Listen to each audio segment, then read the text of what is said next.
So welcome everyone to this podcast and live discussion as well.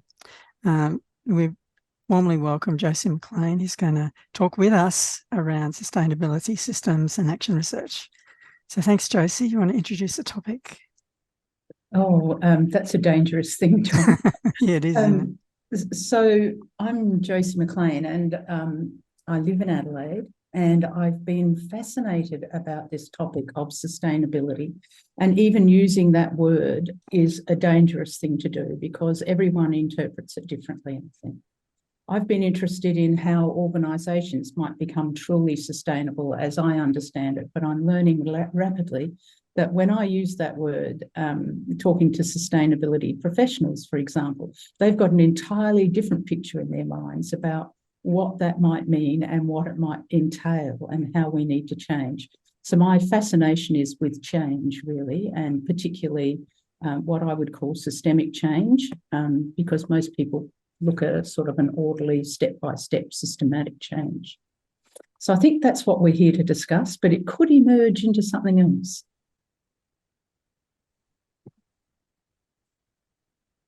That's great. So I know in relation to sustainability and systemic change, you did a PhD study with a particular organisation in South Australia.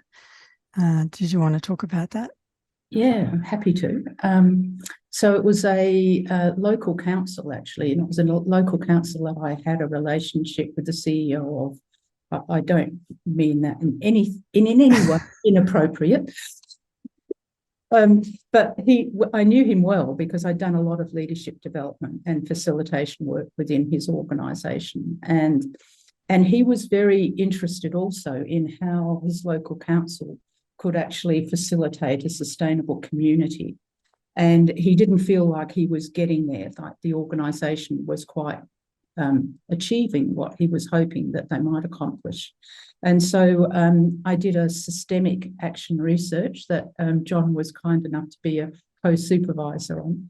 And the research in the organisation lasted for a couple of years, but my contact with the organisation actually lasted for about another 8 years as I watched that intervention unfold. And it was systemic because I saw myself as a part of the system.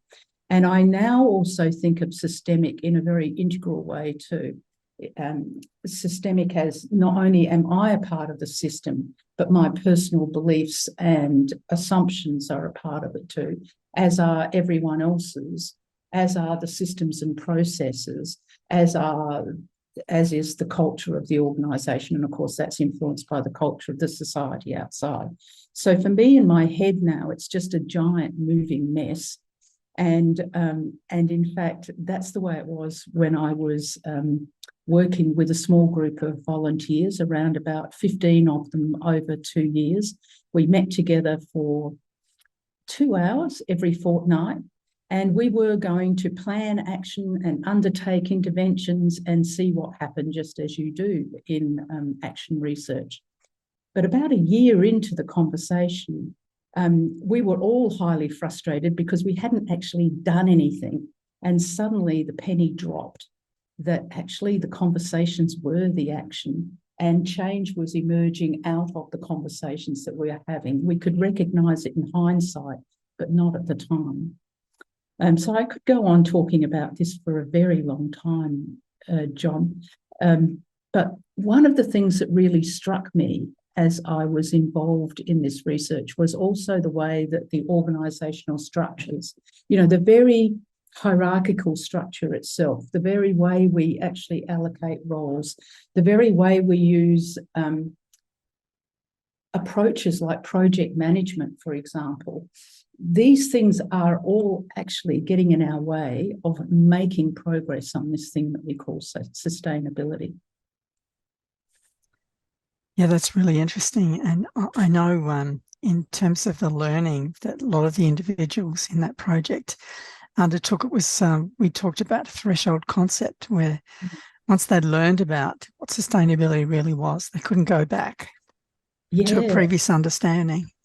Yeah, it was really interesting. I should go back and read my thesis again. We did identify some threshold concepts, and one of them was actually starting to understand the idea of living systems or complex adaptive systems, and shifting their own worldview. And that was really important for them. And I think that was probably one of the major threshold concepts, because that really started to help them recognise why the CEO was so intent upon developing the culture in a certain way, because before that they hadn't seen the link between culture and sustainability at all. It also helped them recognise that change perhaps happens in a different way than the way we think it does when we're looking at the world through sort of a more mechanistic worldview. Yeah, so that a change often emerges, and that emergent change, you don't know where it goes, but it kind of bubbles up and starts spilling over in some unlikely places, I think. Yeah. It does. And what's been really interesting, because it's been about 10 years or so since I was in that organisation, I'm watching a lot of its employees actually float out into different parts of the local government system now. And a number of them are bobbing up in another local council, and it's going through its own transformation. So they've kind of taken it with them wherever they've gone. So it's really fascinating to watch. You just never know where it's going to bob up and what the influence will be. And that's the beauty of action research, that you're wanting that participation and that involvement of people so they can take any learning into other situations. And that's the thing about systemic change, looking at through that view, I think, is that the recognition that we are the system. Like, it's not out there. Yeah, totally. And we're carrying it around with us. So yeah, for me, it gives me a great sense of agency, and that's the possibility I try to engage people around too, that what they do actually does make a difference. They don't have to feel that they can't make a difference. Feel free to ask any questions if you want, or if you've got an idea or an opinion, Keith or Shankar or Will, around that. Janet McIntyre from Adelaide, she's in Flinders University, and she also is I think she lives in Africa and comes to us. She has done some fascinating work with indigenous groups in Africa as well as Indonesia, and how their view of sustainability and other things came out of her intervention with these people. And we actually wrote a paper, and it was published by the System Research and Behavioral Journal. But she does some wonderful work on systemic change, and I think she is involved in living systems and especially Churchman's work. So I must catch up. If you know Janet, she will be very interested to talk to you. I'll get her contact details. That's a really good idea, actually. Yeah. Janet, she's very well-known professor and systemic thinker. Is one of our famous people in System Society. Yeah. So Flinders University, not too far from you, Josie. Well, and I've been doing a lot of organisational work in Flinders University just recently too. Okay. Oh, good. Yeah. Awesome. Yeah. And there's a connection. Yeah. One of the things you mentioned, Josie, about working in corporates was the disparate roles that people have in relation to sustainability, and some of them don't really know what they're doing, and others are really committed. So what have you noticed about that? That I think they know what they're doing. And it comes back to the interpretation of what sustainability is. But I've had a frustration about this for so many years, because looking through the lens of living systems, sustainability to me is any living system's desire to go on surviving. You know, that's the name of the game. And then we've got words like regeneration starting to pop out in the field now too. Like, there are regenerative practitioners, and regeneration is beyond sustainability. And in my head, that doesn't make sense to me, because regeneration to me is the caring response within a living system, because it recognises that its well-being is dependent upon the well-being of the whole, then it's natural to want to actually care for the whole. So that's the regenerative response, I think. And it is just a part of a number of different dynamics that exist within a living system in order for it to be sustainable and sustaining. So when I've used the word sustainability, that's what I've been thinking of. But when you use the word sustainability in organisations, it has lots of different connotations. Some just think of environmental sustainability, so somehow you talk just the environment out there. Others think it's about financial sustainability and longevity of the organisation. And the longevity bit sort of fits with my idea of sustainability, but it's very much limited to just the organisation. So it doesn't see it within the system that it's embedded in. And others think of it as sustainable development. And they go back to the Brundtland definition of sustainability, 1991 Rio sort of thing. And so it's all about economic sustainable development, which I think as we are heading into 2024 with all of the different scientific evidence coming to the fore around the way the CO2 concentration of CO2 in the atmosphere is continuing to increase, the way our temperatures are continuing to go up. The ocean temperatures are phenomenal, if anyone's keeping track of those. Like, they're into the realms of we've never recorded these levels before.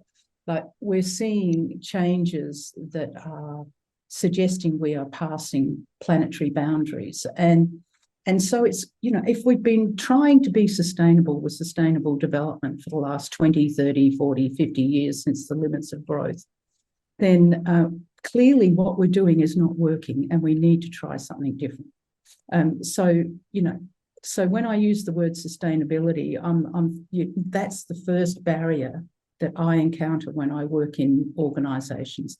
Just trying to connect around what it is we're actually trying to achieve and do is the first thing. And most sustainability professionals that I'm coming into contact with now, they see their role as just counting the amount of carbon that their organisation is emitting. Yeah, it's a very narrow view, isn't it?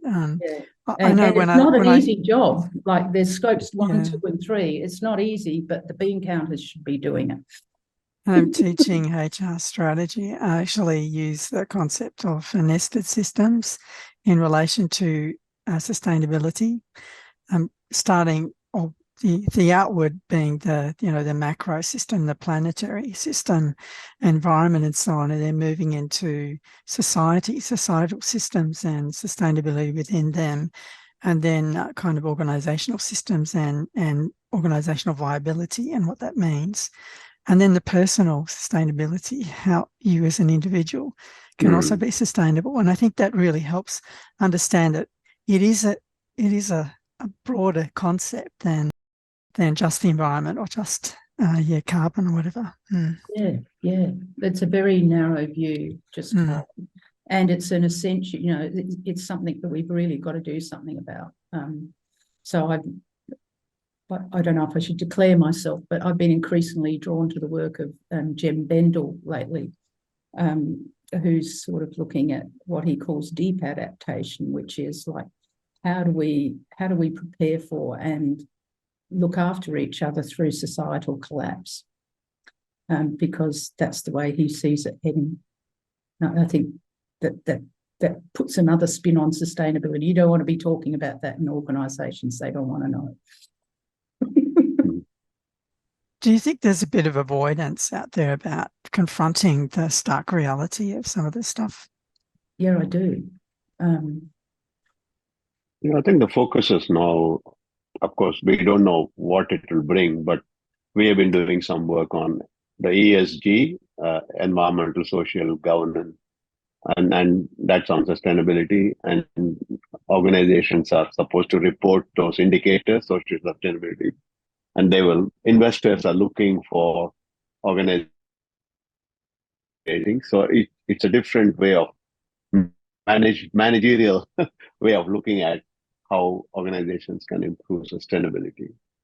But it seems to be working in a way, because one of the things we found, I work in a school with, well, I teach project management, and you mentioned about project management, but property developers, what they're finding is that when they build properties, if their ESG rating is high, they are able to claim higher rent from people living. So actually, the new younger generation is getting more interested in sustainability. They're more conscious about sustainability because it's going to affect them and their children. So I think the possibility of this happening in the future, I'm not so pessimistic, I'm optimistic. So I think that will change. Yeah. I do hope so. Like, I really hope that the view of societal collapse is wrong. And I think most people that are drawn to it would also hope that it's wrong. But the fact that we're not able on a global level to turn around those really vital numbers, I think is evidence that we're not getting traction. We're not doing what we need to do. We need to experiment more broadly. Yeah. Cool.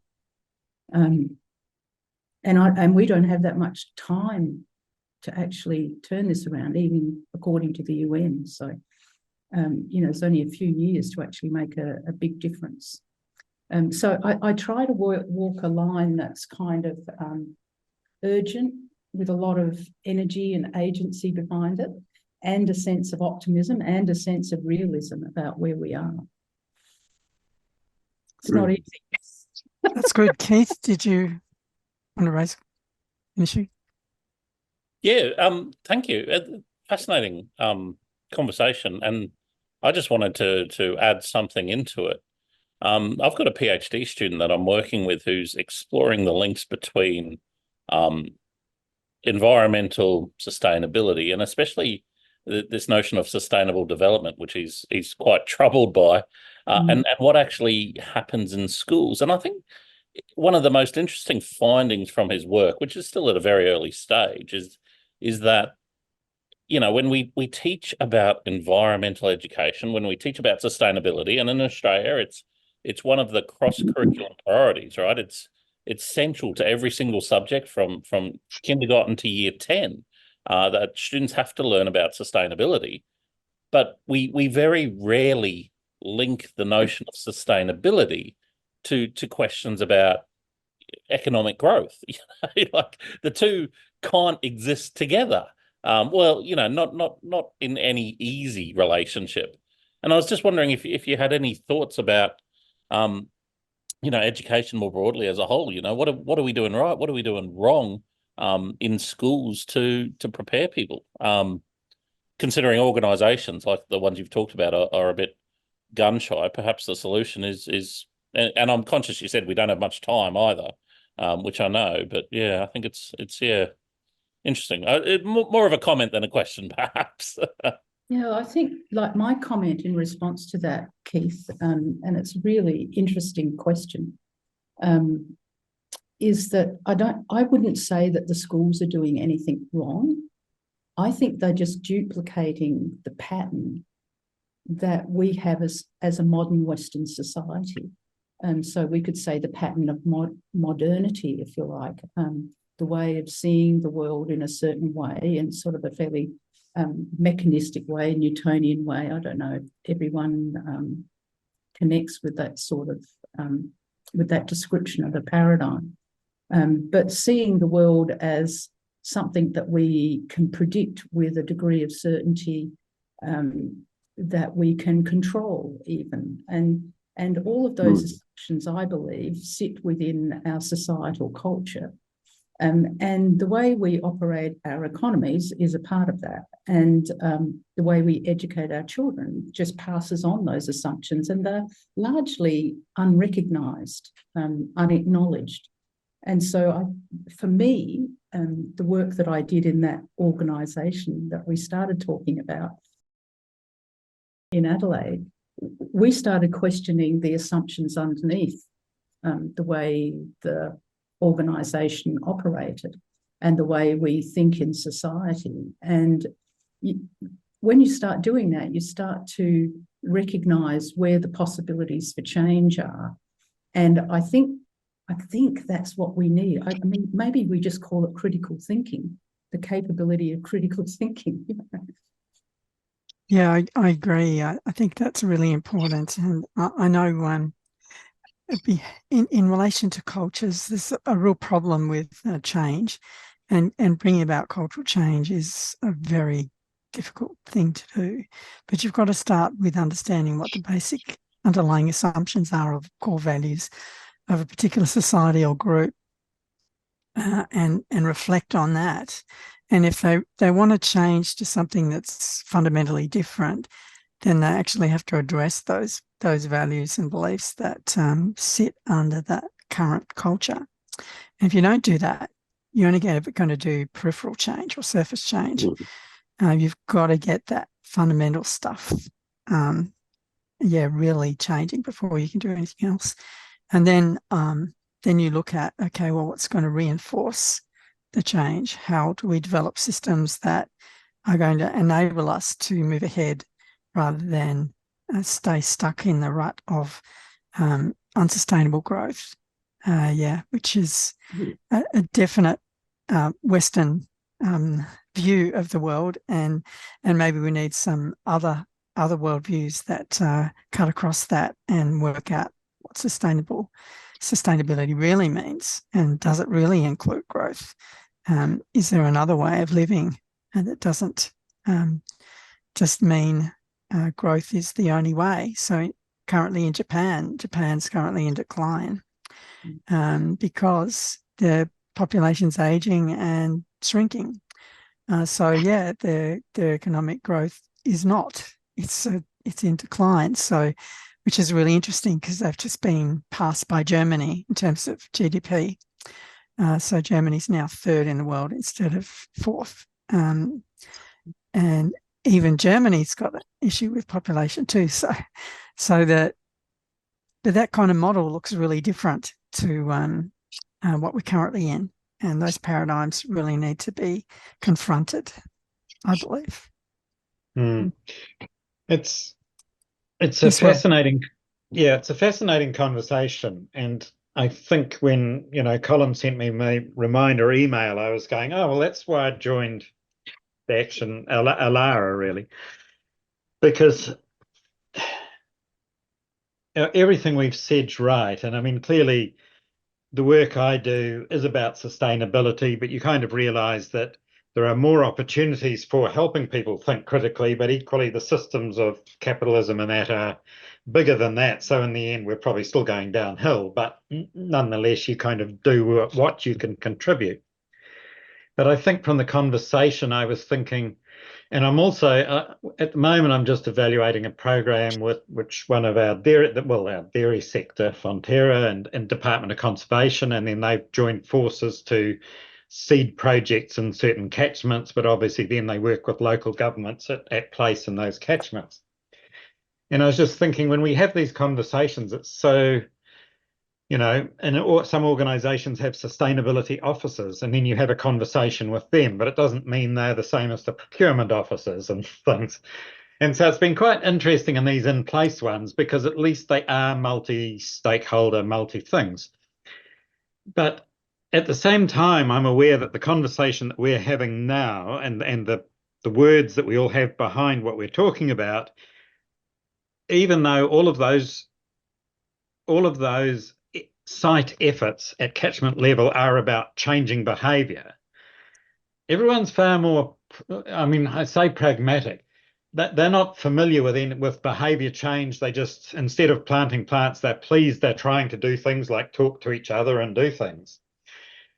And then you come back, you have to come back to a community of practice like this to be able to sort of say, well, what's really happening is this, and what they're really not seeing is this. It's quite interesting. And then the action research is good because I think it does offer us the opportunity, however we engage as facilitators or as evaluators or as coaches, it does offer us that opportunity to help people think more critically, which is what we're talking about, which half the time they don't even know. But then I suppose that's the point of action research, is the reframing and the learning and that sort of the underlying frames. Yeah, so I'm just sort of acknowledging that it's often hard for me when I'm out in these settings it's hard almost for people to get what you're doing while you're helping them critically think.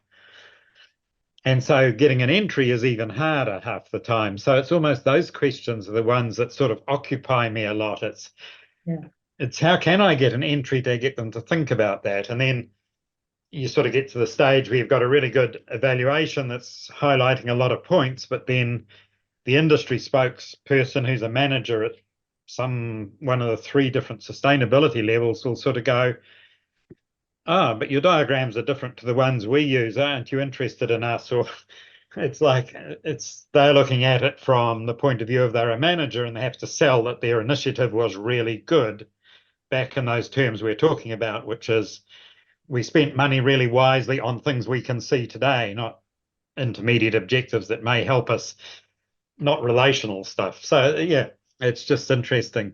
And it's nice to be able to be in these sort of conversations and talk about them. But often we talk about our projects and it's kind of like it is about that framing of each individual project that probably provides the guides to give lessons outside. What you're saying, Will, really resonates with me because at the moment I'm in conversation with a group of 3 councils and they're looking at the way that they manage their capital assets. How will they manage them with climate change? How will they look after the roads? They don't know what they're going to melt at. But they are ruled. Their masters are ruled by this sense of governance, like they have to be governed. This project needs to be governed. And so the governance itself is imposing restrictions on the possibilities that might even emerge from this work. And I'm really careful about the language I use now. Sorry, Shankar, I won't use the word project anymore because it brings with it it's okay. I write a lot about project sustainable project management. It brings with it in people's minds when they're not thinking about it very well or very deeply. It brings with it assumptions about it's going to go for this period of time. Yes. We're going to finish it here. It's going to be on time. It's going to be delivered. It's going to be complete, and we're going to know what the outcomes are before we even start. Yes.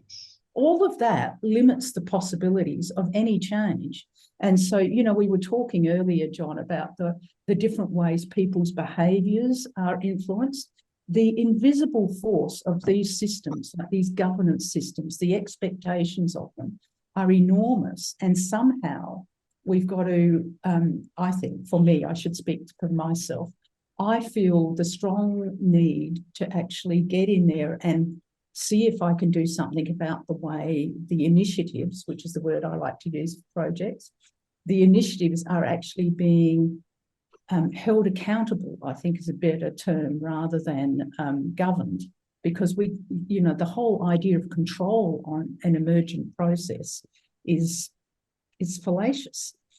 So bringing our attention to these things, and when I start talking to the poor people that are actually involved in the initiative, that they might go back to the powers that be and suggest that the governance system needs a look at and it needs to change. You just go, oh no, I can't do that. And they turn around and walk away and hire someone that will help them manage the project and have it governed appropriately. And I think that is a vicious cycle we're caught in. And I believe it's one of the major reasons that we're not making the progress we need to. Well, it is. But then all we can do, as you were saying, really is, I think that's the overall truth. But at the same time, I do feel lucky that I can find little niches where people are trying to appreciate that. And that's the best I can contribute to probably. But yeah, and so it's like my job is going around trying to find niches where I can usefully contribute because and then you hope, as you said in your start of your talk, you watch that project and individuals go on with a new way of, they already believe in being interconnected and working in that way. So then they move to other places and we hope it spreads it a bit. So yeah, absolutely. Yeah, I'm sorry. I hope you don't take anything that I said as a criticism of the work you're doing. That's not what I intended. No, I wasn't meaning it like that. I was Yeah, just yeah. meaning it's hard to find the jobs because people are actually just looking for a consultant to come in. We don't want to change, actually. You know, give us the answer and go away. And people like ourselves tend to go in and go, well, you know, you could think a bit harder about this, and you could do this, and you could do that. And they're sort of going, well, we might have signed up for doing a participatory process, but we really haven't got time. So, you know, just write some things down and we'll throw them in the system or wherever. So no, I wasn't even thinking about myself. Yeah. I was thinking, but I think these are the challenges that as action researchers, it's nice to be able to have these conversations and hear how you are all dealing with them, because they're not those conversations that I can necessarily have with my project participants who are thinking at a different level, albeit good framing can still help them be more critical and reflective. Yeah. Yeah, that's so true. Thanks, Will. I guess, Colin, some of your projects might be a bit like that too. Absolutely. I've just, as Will was describing, I thought of one with just an industrial one trying to get the parties discussing an enterprise agreement to understand that there are different ways of interpreting the same words, those sorts of things, but also that aspect of going into a client and saying, what do you want? And they talk about this velocity. And in actual fact, they just want a document that they can file. They're not really interested in the change itself. It's the process they want to go through, which is disappointing. I wanted to pick up on something, though, something else. Both your comments, Josie, about the systems view and John's description of the 3 levels. I've seen a similar thing with respect to influence and control.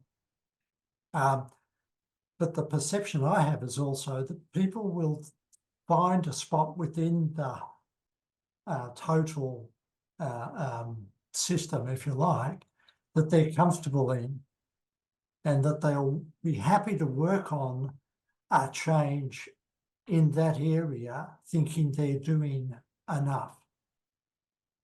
And it's difficult to get them to see that there is actually different perceptions, there's different levels, different sizes, different impacts. And particularly, as John described, the 3 levels, seeing the interface between 4 levels, between the interfaces between them. That's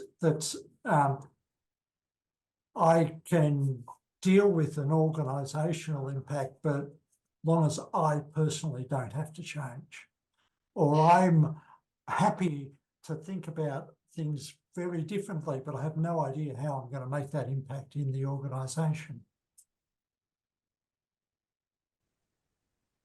Yeah. A lot of the work I do is also in leadership development. And so that gives me the joy of spending, 6 to 9 months with a group of people, if I'm lucky. And it provides the time and the space to help actually have these discussions and open up the territory of real change, because real change is actually uncomfortable. And, so one of the things I celebrate with groups is the discomfort. We're feeling uncomfortable. Great, we must be changing something. So we can appreciate the discomfort as a sign that something is actually changing, or the fact that everyone's disagreeing with us as a sign that perhaps we've actually changed something and it's not stayed the same. One of the frameworks that I use in that is Ron Heifetz's adaptive leadership framework from the Kennedy School of Government in Harvard. It's been around for 40 years now. It's celebrating its 40th birthday this year with a great party over at Boston, I believe. I wish I was going, but I don't think I will. But I reckon this is a fabulous framework for helping to open up the conversation, because one of the little tools or processes it has within it is this idea of a distinction between 2 types of different challenges. The challenges that are clear and simple and we already know how to do, and are ideal for sort of a managerial and sort of more traditional project management type of approach. And he calls those the technical challenges that we have. And then there's these other challenges that we face, which are adaptive, and they involve people changing their attitudes, changing what's most important to them or what they value most. And these are the longer term challenges where we might have emergent outcomes as well. We might be looking to engage a group of people with different views, different perspectives, to see what might emerge as a new way forward. And we are experimental in our approach in moving that forward.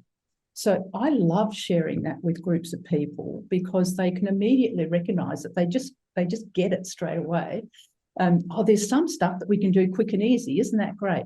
But there's other stuff that's going to take longer and we have to do that differently. And you can actually have the conversation about it then. And I find that just such a useful tool, really, in having these conversations with people.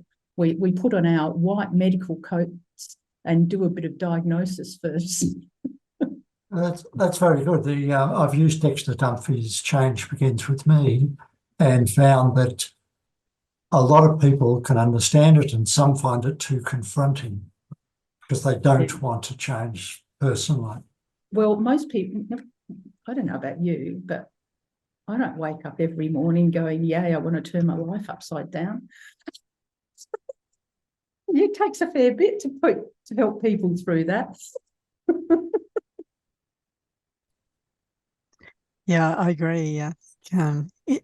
Change is really confronting for a lot of people, and but just easing them into a different kind of thinking is probably a good way of getting there. So once you kind of understand about systems and how people can be involved in changing systems that will impact others, that can often be a stepping stone to some of that. And of course, action research is a fabulous tool in building a community and getting change happening. And once you kind of generate that kind of enthusiasm and momentum in a group, then you can get much quicker change than you can by just trying to impose something from top down. But I think even those simple definitions of action research, and it's about generating change in a setting, it's about contributing to public knowledge, and it's about leaving the participants with the capacity to improve it. It's a remarkably quite a good little definition to take into your work, which a lot of people don't, to sort of say we're trying to do those three things at the least, as opposed to we're just trying to get change. But remembering it definitely is about building capacity that endures, or trying to figure out how we can share it with, so someone else can change. I think it's absolutely fundamental, Will. Like, I view all of my practice through the lens of action learning and action research. I run experiments all the time. That's my action research approach, and I really believe that if we're not using an approach like action learning, action research, involving people in a participatory way, we're not going to generate any real change at all. The example I use is I'm a Carlton supporter. My husband's a Richmond supporter. I can tell him to barrack for Carlton all I like, but it's not going to happen. Like, you can't change beliefs by just telling people. It's not going to happen. They actually have to weigh it up for themselves. They have to be involved. They have to be in the conversation. And, action learning, action research is such a great foundation for doing that work from, I think.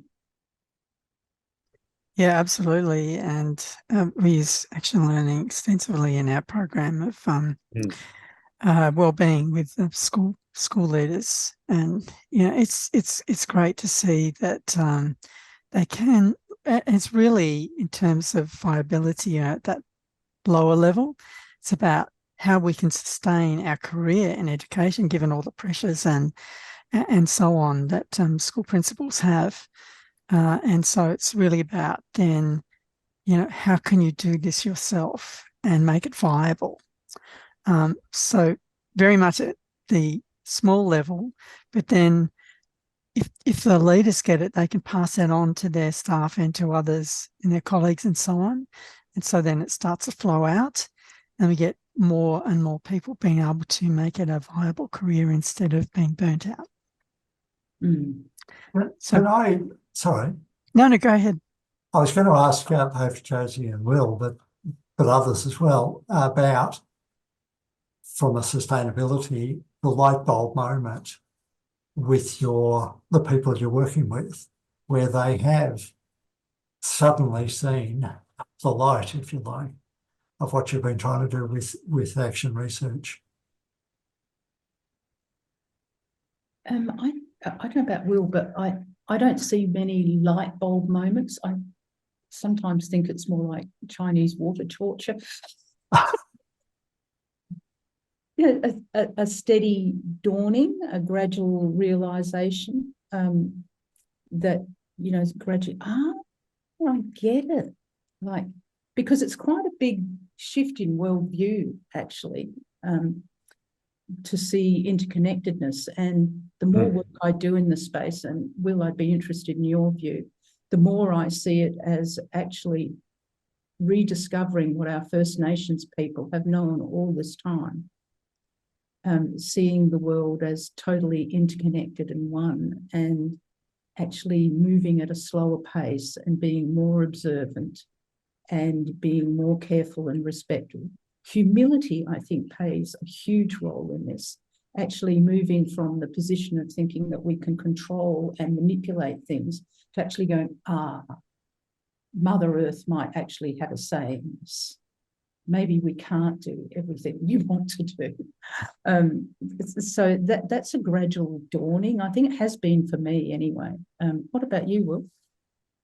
I mean, I think we were all Indigenous at one point, and we lived, in an environment where what we did influenced whether or not we could eat that day, and nature was important. And my wife goes to Buddhist retreats, and they talk about that, and obviously in New Zealand we've got Te Ao Maori frameworks. So yes, I'm totally in agreement with that. We all need to get to that, and capitalism's kind of shortcutted it all in a sense, or whatever, modernity, whatever we want to. We've found a way to shortcut it, and so we've forgotten a lot of the interconnections. When I just go about my day-to-day work, I suppose my observation, just to throw in, would be, if I go to an organisation, a lot of people are not going to be interested in, or don't even seem to have the capacity to think at a systems level, and then some will. So it's kind of working out how you work with the ones that do, and then can influence others to just broaden a little bit. But the idea that everyone's going to be a systems thinker in the next 10 years is kind of seems to be flawed, because a lot of people are they think in system. Everyone thinks in systems to some extent. I mean, we live with our families and we have interconnections, but you seem to, at an organizational level, you do find some key people that, if we're lucky to work with them, they've also they're quite comfortable to accommodate a systems view and see there are different framings, and then you can help them see more framings, and it's all very, very positive. But I certainly don't think that everyone just can see systems, or is comfortable bothering to put the effort in to see different framings. So it's quite hard sometimes. Yes, it is.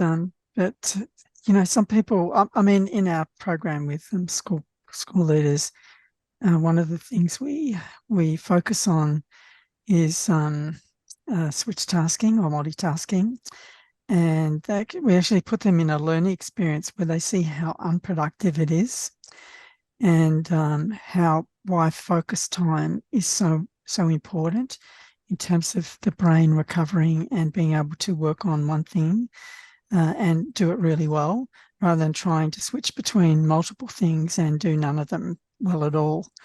And that is a light bulb moment for a lot of people. I said, what I've been doing is crazy and it's not making any sense. So I'm going to change this. I'm going to do what's called in OB job crafting behaviour and change the way I do my work so I can be more effective and more productive. So yeah, those light bulbs do happen, but they're rare. But maybe we need better learning experiences for people to be able to capture that. I don't know. What's your opinion, Josie? Yes, I try to incorporate as many experiential games as I can that involve people's bodies and as many everyday experiences as I can.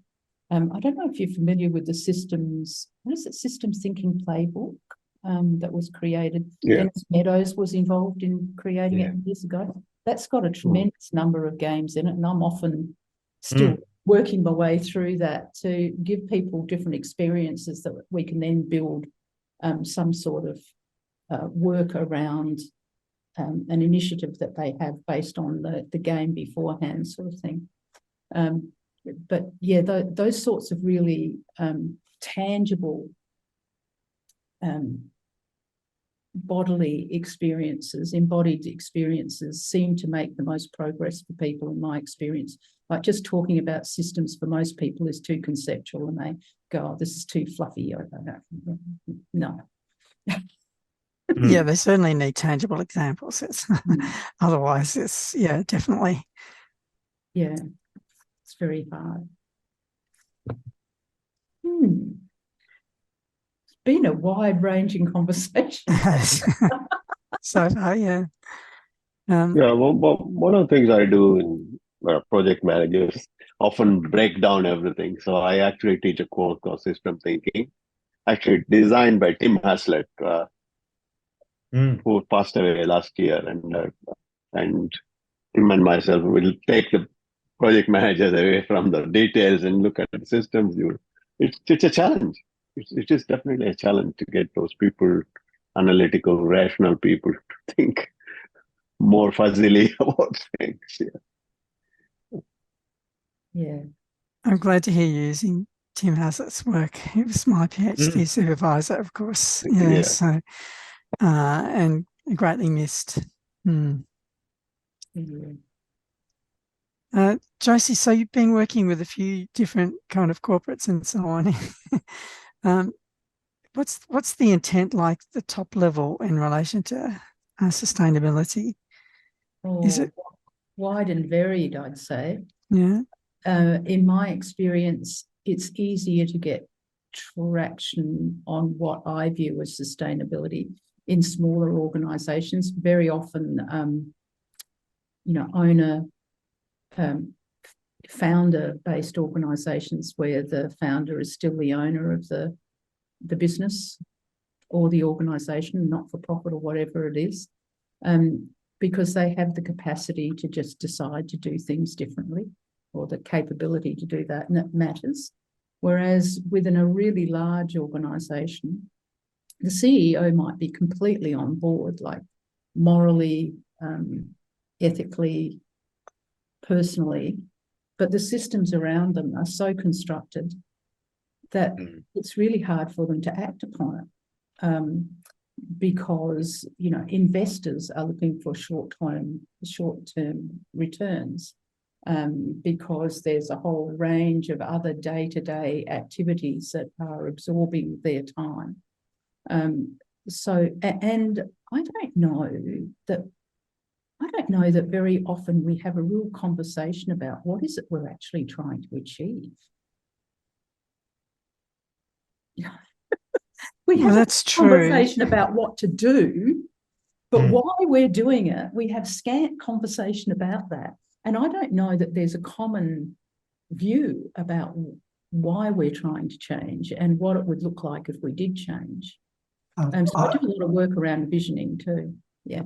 I was thinking the very same thing with respect to, I noticed you put, I don't think they have an understanding of what it is that they're about. They tend to follow ideas without an overall perception of what is our role here. And so I can understand you striking some resistance and difficulty working in that sort of organisation. and there's a real sense of competing priorities, you know, and sustainability is just one of them. Whereas for me, in my perspective, I go like, we're talking about the continuation of humanity on Earth. That's the way I see it. I know it's not the way everyone sees it, but it's the way I see it. And I think that's actually more important than this month's profit figure. But that's a rare view. Unfortunately, it is a rare view. And, you know, even the small things like we tried to do a similar kind of wellbeing project in one of the big 4 consulting firms. Okay, so not as successful as with school leaders who can are more empowered, believe it or not, than these people. One of the things I talked to one of the people who was actually on the board, participated in the program, was on the board of this company as well. And I said, you know, your model, the way you pay people and demand performance is unsustainable, it's unviable, and it's not going to help the individuals become, you know, it's just going to lead them into burnout and so on. It's just not right. But economically, they're committed to this and they pay these people so much money that it's like a vicious circle. You can see it in some of Peter Singh's work around those systems archetypes. It's very much embedded in their thinking, and it's so I confronted them with it, but no, they're going to change it. They've got 5 minutes and they're sticking to it, or is it 6?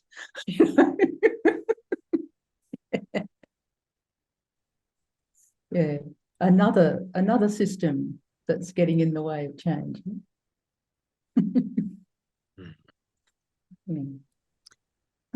Okay, so we've got only a few minutes left. Are there any burning questions anyone has or statements you want to make?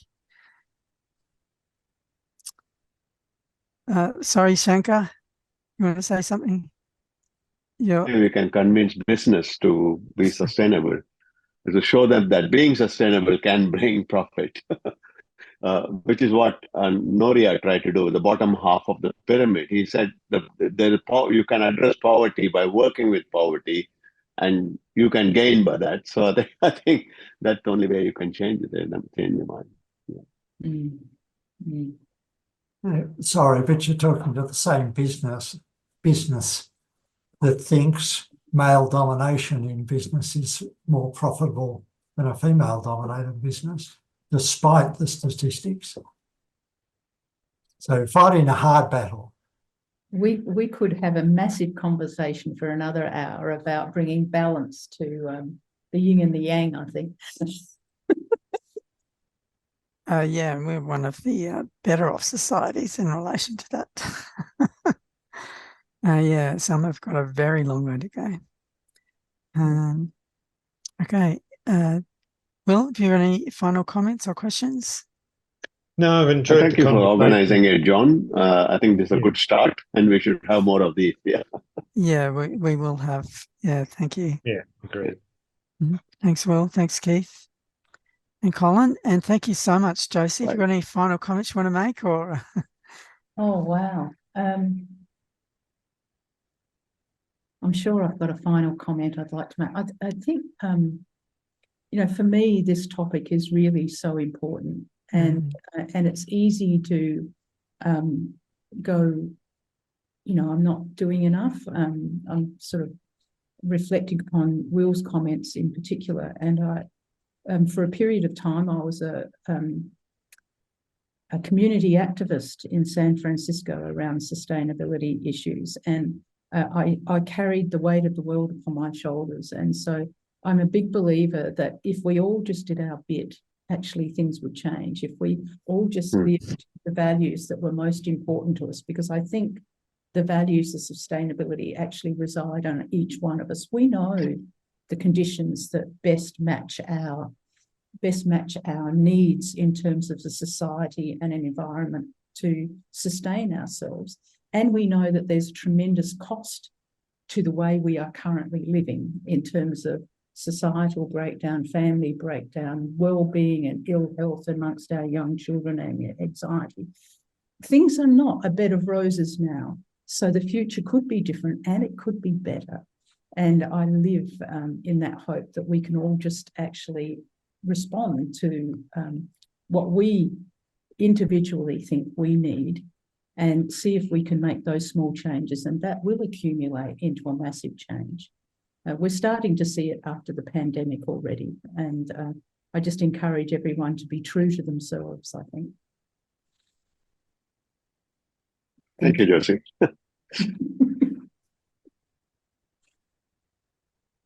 John, you're on mute. Sorry. Thanks very much, everyone. I made my own mistake. Yeah. Thanks so much, Josie, for joining us, and we'll be in touch about the next webinar coming up. So, yeah, have a good day, everyone. Thanks. Bye. Bye. Okay, For the good weekend. invitation, Everyone, John. see you later. Thank you. Bye.